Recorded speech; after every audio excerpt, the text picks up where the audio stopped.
Bueno, vamos a hablar de vacunas durante el tiempo de la pandemia. Bueno, en diciembre del año 2019 se identificó, como todos sabemos, un nuevo coronavirus como agente causal de la enfermedad respiratoria aguda grave en la ciudad de Wuhan, en China.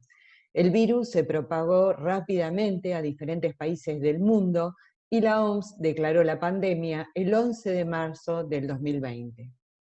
Por el momento sabemos que no hay una vacuna disponible para el COVID y la OMS ha impulsado un proyecto el cual tiene como objetivo coordinar y acelerar el desarrollo de esta vacuna.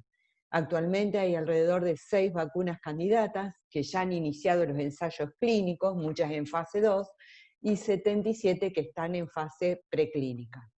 En el contexto de la pandemia, los sistemas de salud se enfrentan a un incremento rápido de la demanda, y cuando los sistemas de salud están saturados o abarrotados, se observa un incremento tanto de la mortalidad directa por el brote como de la mortalidad indirecta por la no atención de las condiciones prevenibles y tratables como es la vacunación.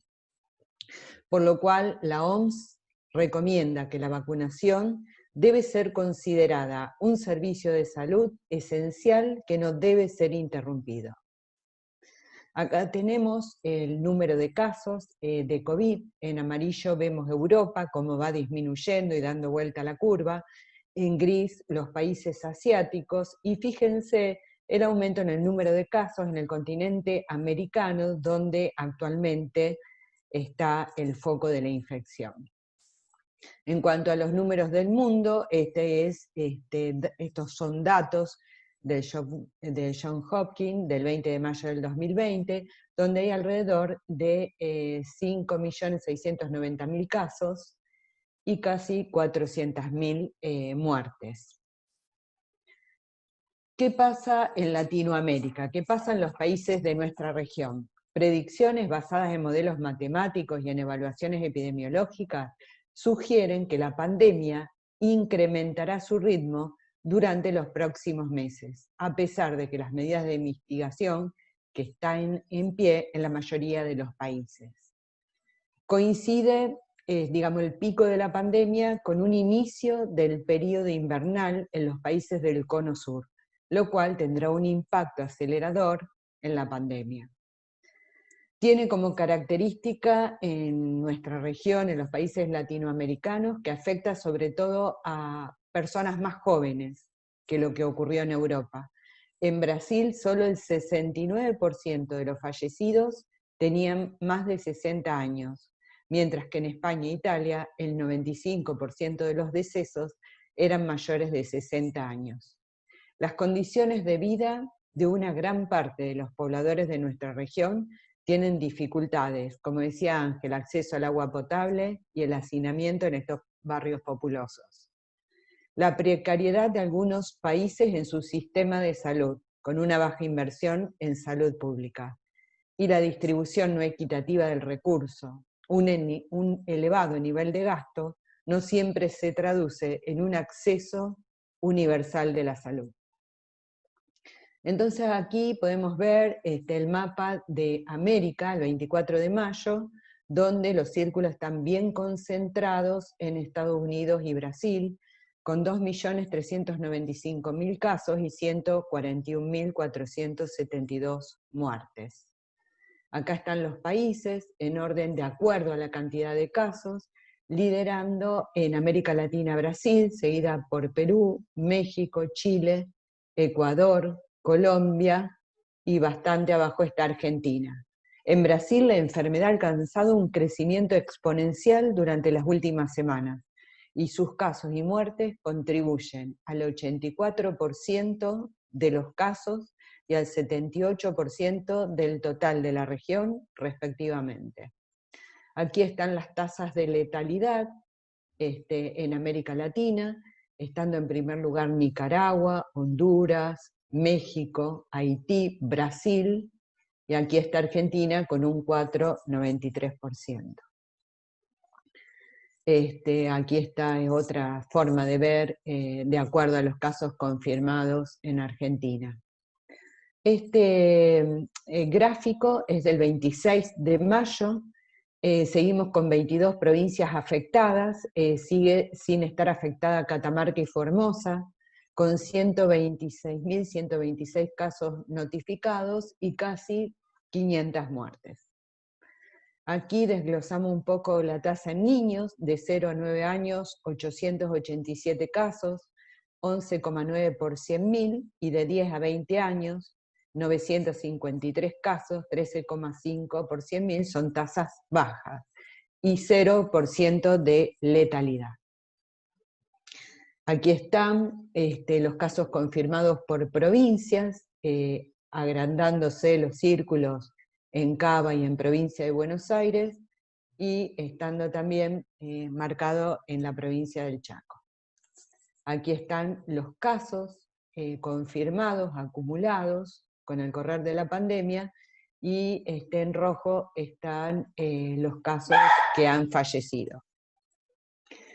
¿Qué es lo que ha ocasionado el COVID en cuanto a los programas, en los programas nacionales de vacunación? Los servicios de salud están siendo redireccionados a resolver la pandemia. El distanciamiento social lleva a que los padres no puedan llevar a sus niños a vacunarse. Vuelos cancelados y cierres de fronteras no permiten el acceso a muchas de las vacunas. Las campañas de vacunación han sido suspendidas en muchos países del mundo. Se van a necesitar, como decía Ángela, campañas catch-up para que los niños puedan vacunarse en la pospandemia. También hubo movimientos migratorios con el cierre de las fronteras, personal de salud de vacunatorios redireccionando hacia actividades que más requerían la salud pública. Y un ejemplo es, por ejemplo, Pakistán, que tenía problemas de poliomielitis, tiene una caída muy importante, por ejemplo, de las coberturas, incluso un 20% de inasistencia en vacunadores. En estos gráficos podemos ver, en negro está el año 2020, cómo han caído las coberturas de vacunación, esto es de Michigan, cómo han caído las coberturas en los diferentes grupos etarios. Y el número de dosis administradas en niños menores de 24 meses disminuyó del 21,5% al 15,5%, comparando periodos similares. Acá lo vemos también, fíjense, el 2020 es en amarillo, cómo han caído, y como comentaba también Ángela recién, la declinación de las coberturas vacinales llevan a los niños y a comunidades vulnerables al riesgo de volver a tener brotes de enfermedades prevenibles por vacunas, tales como el sarampión, donde requiere esas coberturas deseadas del 90 al 95%, por lo cual va a haber, posterior a la pandemia, seguramente un esfuerzo conjunto para hacer el catch-up de esas dosis perdidas.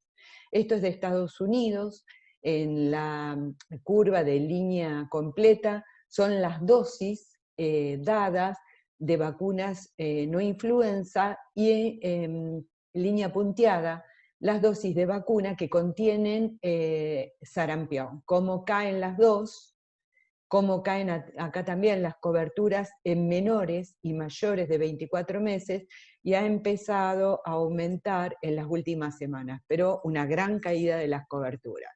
Esto es de Inglaterra, también se observa un descenso en las coberturas durante la pandemia y empiezan a aumentar en las últimas semanas. Y fíjense, en España, la Comunidad Valenciana, están negativos los números porque es la reducción del porcentaje de las coberturas de vacuna, tanto a los 4 meses, a los 12 meses en el embarazo, y fíjense en Madrid que han llegado a casi una reducción del 50% de las coberturas de las vacunas. Por lo cual tenemos que tener mucho cuidado entonces y seguir con las coberturas, como habló Ángela en la charla anterior. Aquí están los casos de sarampión, como se mencionaron recién, y el control que tenemos que tener. Pero Israel, por ejemplo, ha experimentado recientemente un brote de sarampión con un 30% de disminución de las coberturas, y la OMS ha alertado sobre la caída de las coberturas vacinales durante la pandemia en todo el mundo. Algo que quería mostrar rápidamente es cómo a partir de la semana 11, la semana epidemiológica, donde empieza a constatarse el SARS-CoV-19, cómo han ido cayendo las infecciones respiratorias agudas bajas. Fíjense las enfermedades tipo influenza, la caída brusca de los casos de estas infecciones en coincidencia con el comienzo de la detección del COVID. Fíjense las bronquiolitis, también a partir de las semanas 11 y cómo las tasas van bajando. Y el gráfico que mostramos todos los años, el 86% de los virus son COVID.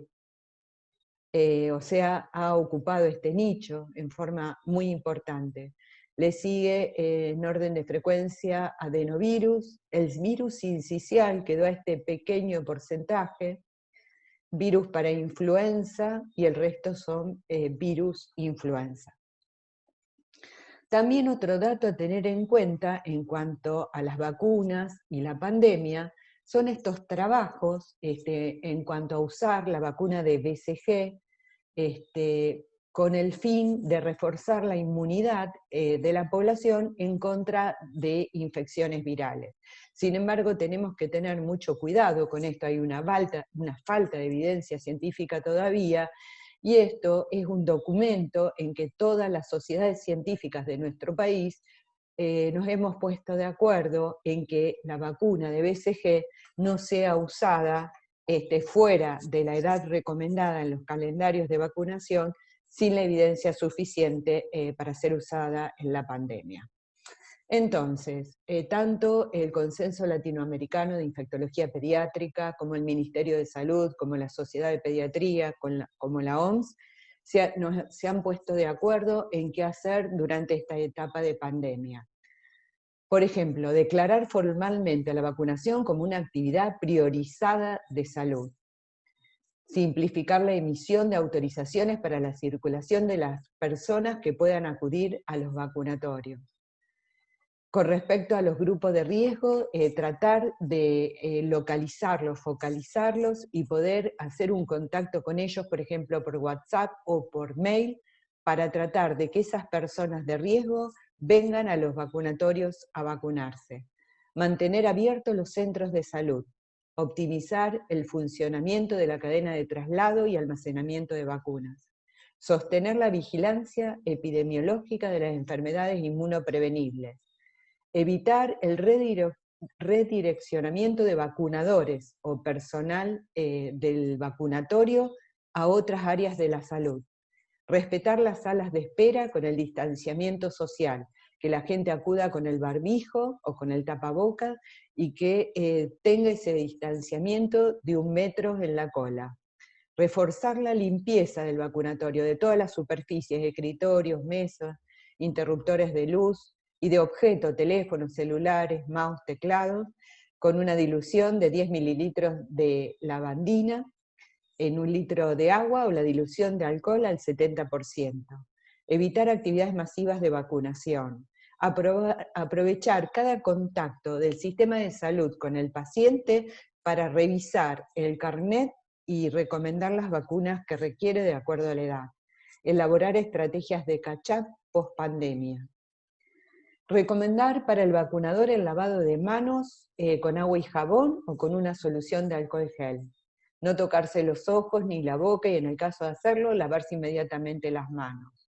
En caso de toser o estornudar, cubrirse con el pliegue del codo o usar pañuelos descartables. Utilizar el guardapolvo abotonado o ambo. No salir de la jornada laboral con el equipo que se utilizó. No usar accesorios en ninguna parte del cuerpo. No se recomienda el uso rutinario de guantes, gafas o camisolini. El barbijo quirúrgico podrá ser utilizado por los vacunadores para el acto de vacunar en el contexto de la pandemia. Y al finalizar la jornada laboral, retirarse la ropa y llevarla en una bolsa para ser lavada en su domicilio. La adaptación de los servicios de vacunación, organizar la vacunación de manera escalonada, como se realizó con la vacuna antigripal, dando en primer lugar prioridad al personal de salud y mayores de 65 años, posteriormente embarazadas y menores de 2 años, y de esta manera que no se acumula la gente en los vacunatorios.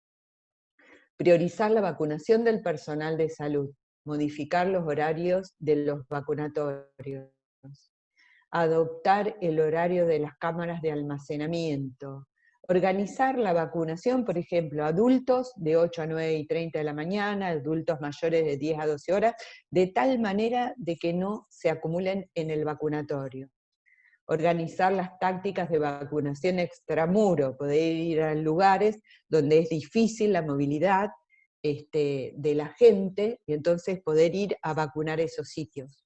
Utilizar tácticas especiales de vacunación en vehículos particulares, estacionamientos de mercados, centros deportivos o escuelas, y priorizar estrategias de vacunación más urgentes según la realidad local. Focalizar la población vulnerable, difusión a través de las diferentes formas y medios, a través de páginas, de WhatsApp, a través de la web, y cooperación de socios estratégicos tradicionales y no tradicionales. La vacunación antigripal en el contexto de la pandemia se realizó por grupos. Primero el personal de salud y personas mayores de 65 años, luego niños menores de 2 años embarazadas, y luego personal entre 2 y 64 meses que tengan los factores de riesgo que nosotros conocemos para la gripe.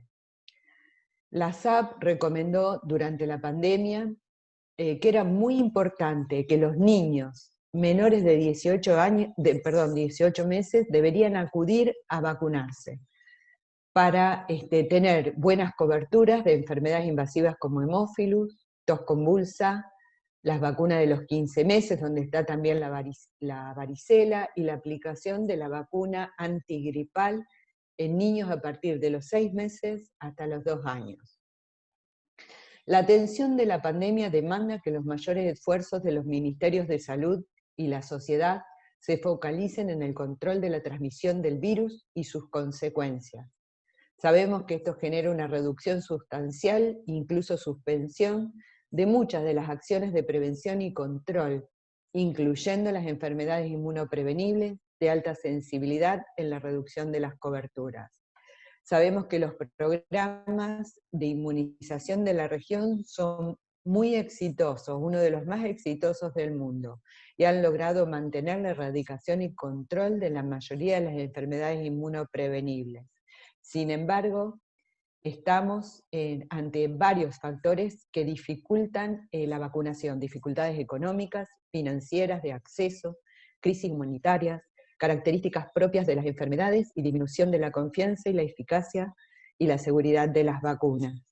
Ante este escenario es imprescindible que las autoridades de salud, instituciones académicas, sociedades científicas y la comunidad tengan guías claras sobre cómo mantener el control de la pandemia sin dejar de priorizar el control de las enfermedades prevenibles por vacunas y con estrategias en la pospandemia. Quizás mucho conocemos, ¿no?, de mi edad, a los supersónicos, unos dibujitos que eran los preferidos nuestros, pero bueno, ¿qué íbamos a decir? Que íbamos a tener clases online, trabajar desde casa, videollamada, mascarilla y la videoconsulta a la cual todos los pediatras nos tenemos que hacer tan amigables. Bueno, yo pongo también una foto del equipo del vacunatorio de mi hospital y muchas gracias.